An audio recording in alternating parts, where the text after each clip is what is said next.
What are the not-so-obvious signs of a person with low emotional intelligence? Story 1. Well, everyone is equating low emotional intelligence with asshole, so I'm not sure I want to comment, but I'll give it a go anyway. I consider myself to have low emotional intelligence. I was raised by a domineering parent and have always been intellectual first. I don't do well with emotions, my own or others. I'm an INTJ with ADD. I'm actively working on things in both therapy and through working on communication skills and listening. From the inside, having low emotional intelligence looks like ***, missing social cues. All the time ***, being gullible, credulous because you take people at face value. ***, having to consciously get your face to make the right expression to show sorrow, compassion, seriousness, etc. ***.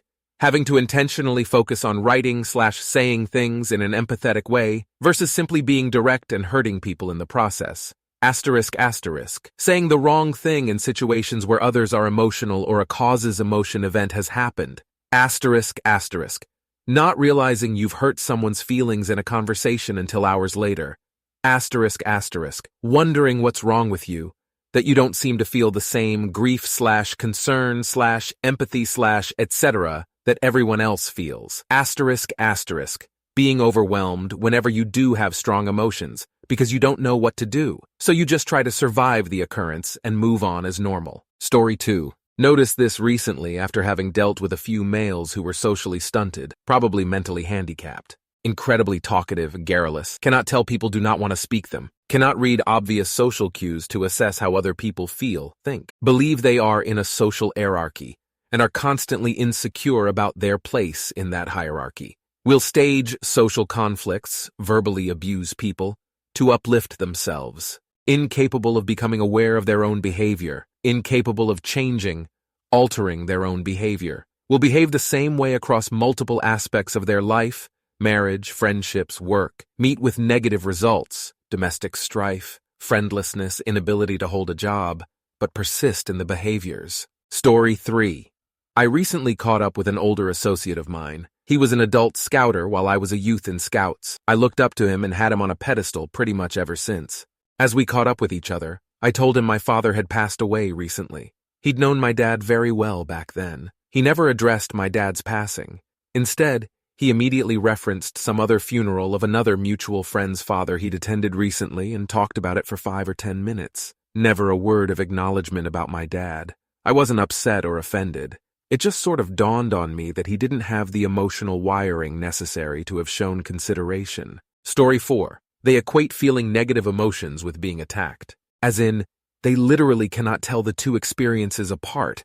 Like if they do something wrong and you tell them it upset you, they get defensive and angry at you because now they feel bad and it was your words that triggered the negative emotions. So obviously they're now a victim. You cannot be upset without them being upset with you back. The kind of people who have never in their life sincerely uttered, "Sorry, I really fucked up. I'll take responsibility and try not to do that again." Story 5. A lot of folks here are mistaking low emotional intelligence with emotional immaturity. People with LEI are often quiet, mild-mannered, and awkward.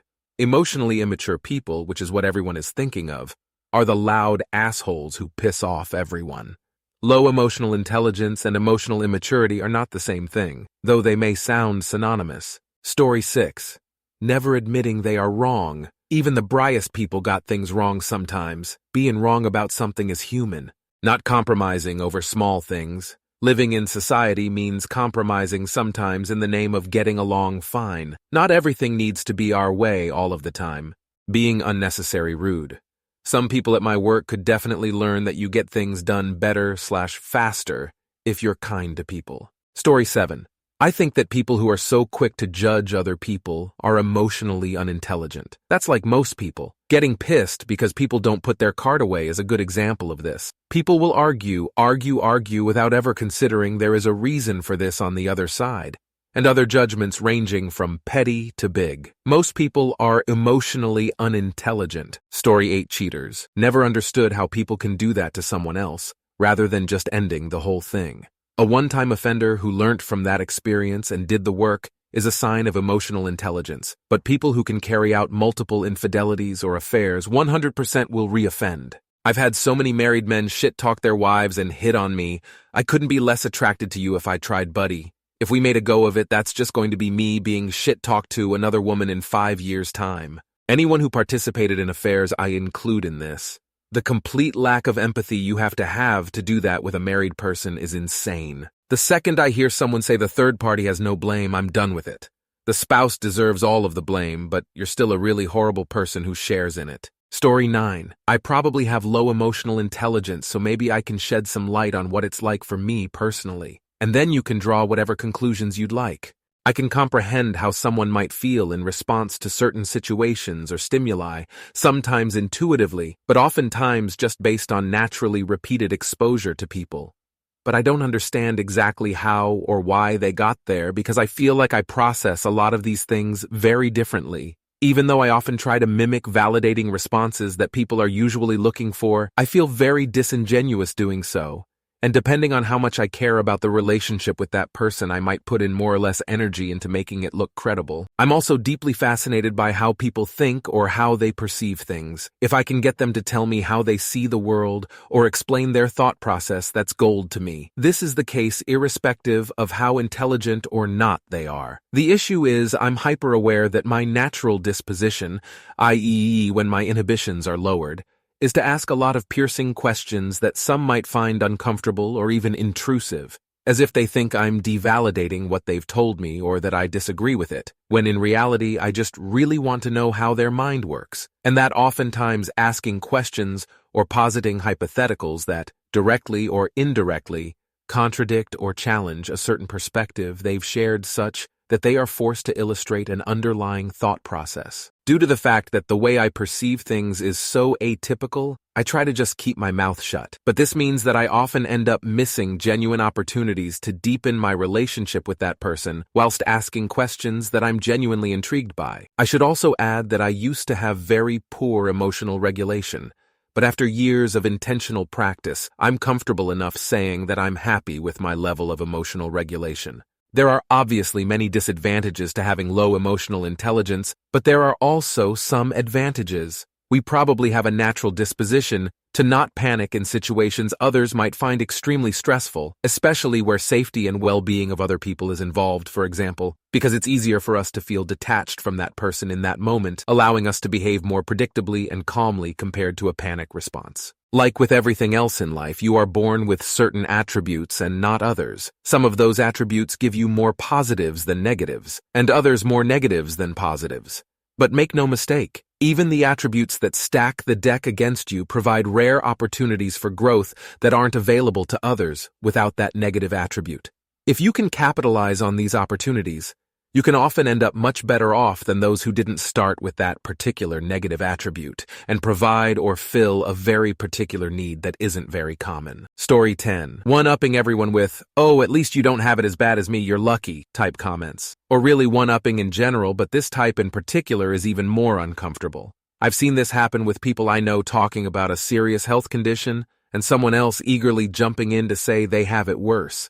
It wasn't even a real comparison situation, but still wouldn't be appropriate even if it was. Talking over others to talk about themselves any chance they can. It doesn't matter the situation or context. You could be crying over your dog dying, and they'd cut you off to complain about an online argument with a stranger. Treating other people's trauma as interesting stories they're entitled to know more about, and will use it as gossip, or bring up that person's trauma to them as a fun topic of discussion, ignoring people they know who are in need of help and getting upset when others help them, usually because attention has been taken away from them. Story 11. The way they interact with children. There are so many subtle ways this comes up, but the one I notice most is getting upset when a child doesn't do something instantly, as in, they need a few seconds to process the instruction, process their feelings about the instruction, and begin the task. Bonus points if they make it all about their feelings in the process, "You're making mummy sad," or belittle them. "What is wrong with you? Can't you do anything?" Story 12. Can't read the room's social cues. For example,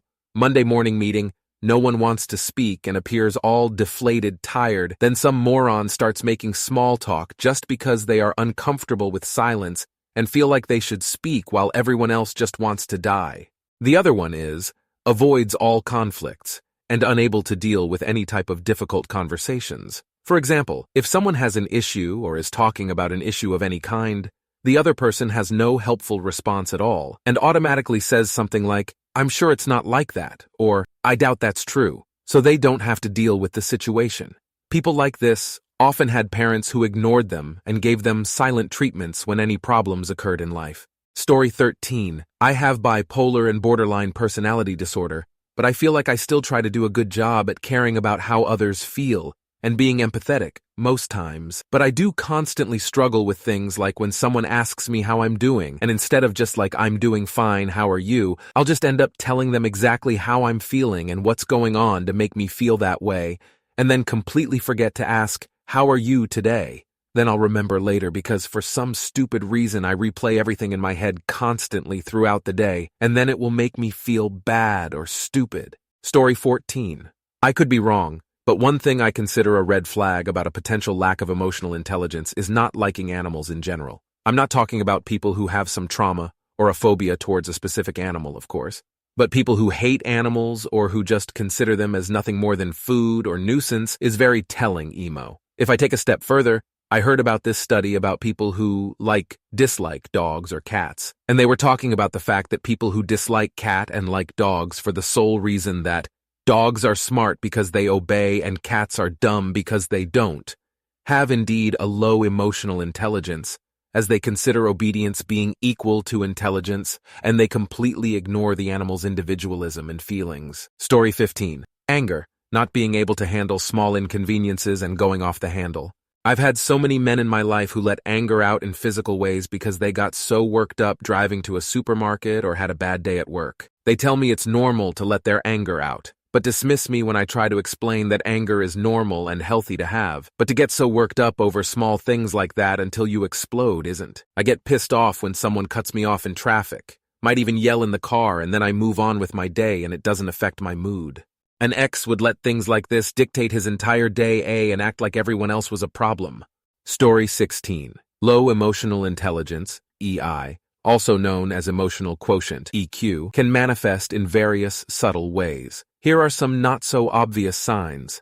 Frequent misunderstandings. They often misinterpret what others are saying or the emotions behind their words, leading to frequent misunderstandings. Difficulty in reading social cues. They struggle to pick up on nonverbal cues such as body language, facial expressions, and tone of voice, leading to awkward or inappropriate responses. Lack of empathy. They might appear indifferent or dismissive towards others' feelings and experiences, often failing to offer support or understanding when someone is in distress. Inappropriate emotional responses. They may overreact or underreact to situations, displaying emotions that seem disproportionate to the event. Poor coping skills. They might struggle to manage stress or adapt to change, often becoming easily overwhelmed or upset by minor setbacks.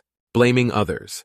They tend to blame others for their problems or failures, rather than taking responsibility for their actions and emotions.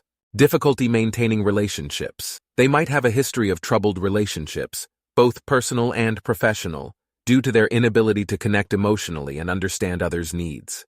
Lack of self-awareness. They often lack insight into their own emotions and how they affect their behavior and decisions. Resistance to feedback. They may react defensively to constructive criticism, seeing it as a personal attack rather than an opportunity for growth. Inflexibility. They may have rigid thinking and struggle with accepting different perspectives or adapting to new situations.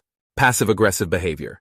Instead of addressing issues directly, they might express their dissatisfaction through passive-aggressive actions or remarks. Poor conflict resolution skills. They may avoid conflict altogether or handle it poorly, often escalating situations rather than resolving them constructively. Need for control. They might have a strong desire to control situations and people, feeling uncomfortable when things are not within their control. Superficial charm. They might display a superficial charm or friendliness that lacks genuine warmth or depth, often seen in their interactions as insincere. Impatience and frustration. They tend to get easily frustrated or impatient with others, especially when things don't go their way or when others don't meet their expectations.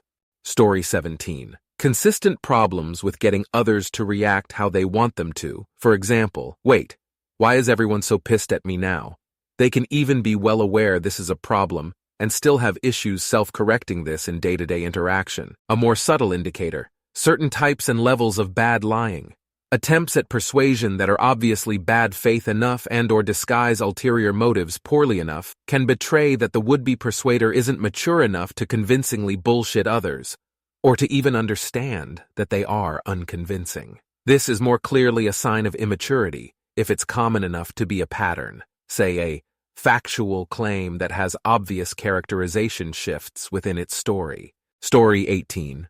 Emotional intelligence is a concept defined in the 60s that gained popularity in 90s as applied to professional and social situations. I think most responses here are taking the two words at face value and trying to define it like that. I can't say for certain what OP meant, but assuming they are talking about the concept, a lot of the examples being given are describing tantrums or overreactions. You can be a perfectly balanced individual who never loses their cool. But if you can't recognize others' emotions, you're not emotionally intelligent.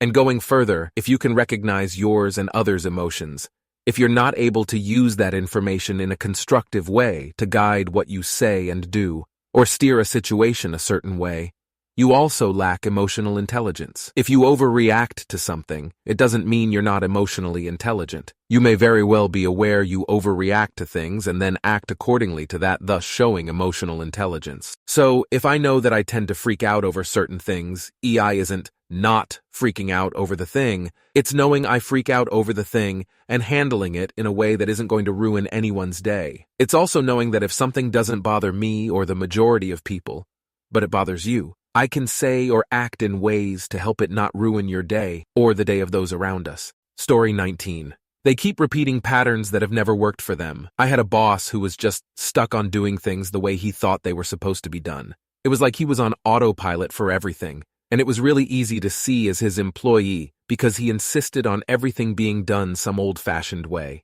But his soon-to-be ex-wife and daughter also worked for him, and it was just heart-wrenching to see how he treated them and infuriating to hear him try to figure out later why his family hated him. Story 20. People who claim beta empaths, not people who are.